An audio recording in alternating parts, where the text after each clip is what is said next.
We're outcomes oriented. That is, we're particularly focused on what the student or what the learner can do as a consequence of the learning experience.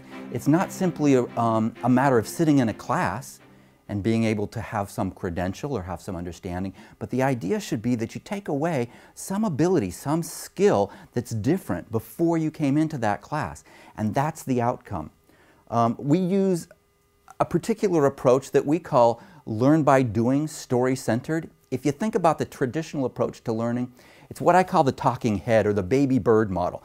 The professor standing at the front of the class, he's the know-all sage on the stage. And if you can think about the students being baby birds out in the center of the classroom, and you're kind of pouring knowledge into those open mouths, well, we take a very, very different approach. We know that, in fact, the traditional lecture-based model doesn't work so well in terms of reaching the student outcomes that we think are important. Knowing things isn't just good enough, okay? We need people who can do things.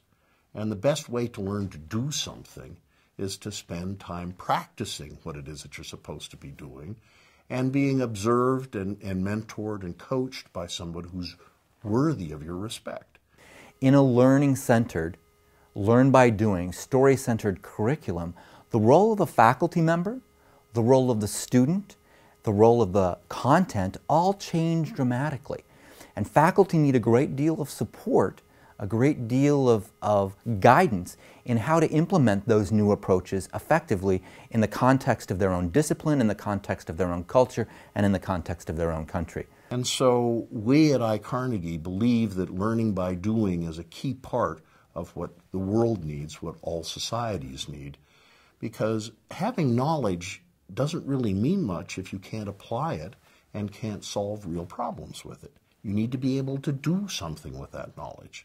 And the best way to learn to do something is to do it in a safe environment with your teacher, with your coach, with your mentor, and with that person helping you understand what's working and not working. So eventually you get to the point that you don't need the coach and mentor.